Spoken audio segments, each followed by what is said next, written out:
Le Point Bourse vous est présenté par Bourse Direct.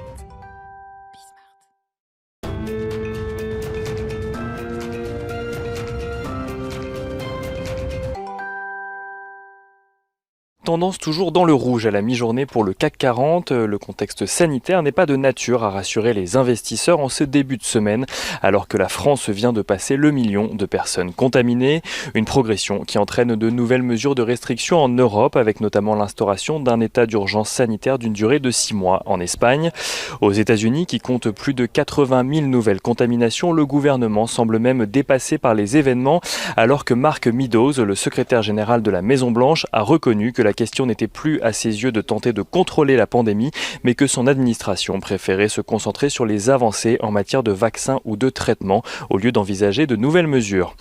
En matière de plan de relance aux États-Unis toujours, les espoirs sont faibles de voir démocrates et républicains parvenir à un accord avant les élections présidentielles. Si Nancy Pelosi continue à afficher son optimisme sur la possibilité de faire voter ce plan cette semaine, le Sénat, à majorité républicaine, semble lui prioriser le vote de confirmation d'Amy Coney Barrett à la Cour suprême. Les républicains s'assureraient ainsi une majorité durable au sein de la plus haute juridiction judiciaire aux États-Unis.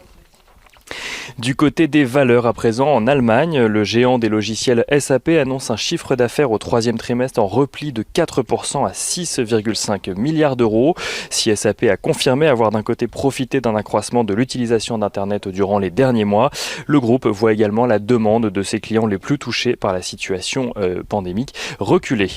La Commission européenne devrait de son côté approuver la fusion entre PSA et Fiat Chrysler. L'information qui provient pour le moment de sources proches du dossier laisse ainsi espérer la création du nouvel ensemble nommé Stellantis, une union qui arrive dans un contexte où les constructeurs automobiles doivent produire des véhicules propres tout en faisant face à la baisse de la demande. Europcar publie de son côté un chiffre d'affaires trimestriel en baisse de 50% par rapport à 2019. Le loueur de voitures renonce d'ailleurs à formuler des objectifs financiers pour 2020 en raison de l'évolution du contexte actuel.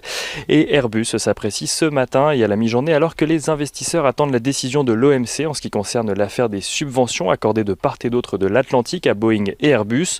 La question est aujourd'hui de savoir si l'OMC autorise l'Union européenne à surtaxer 4 milliards de dollars d'importations américaines.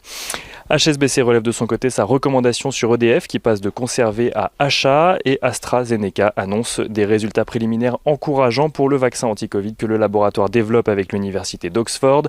AstraZeneca qui annonce par ailleurs la reprise de ses essais cliniques aux États-Unis pour ce même vaccin. Et on finit avec l'euro-dollar qui s'apprécie à la mi-journée juste au-dessus des 1,18 $ pour 1 euro. Le baril de Brent, lui, se négocie juste au-dessus des 41 $, tandis que l'once d'or s'achète, elle, juste au-dessus des 1900 $.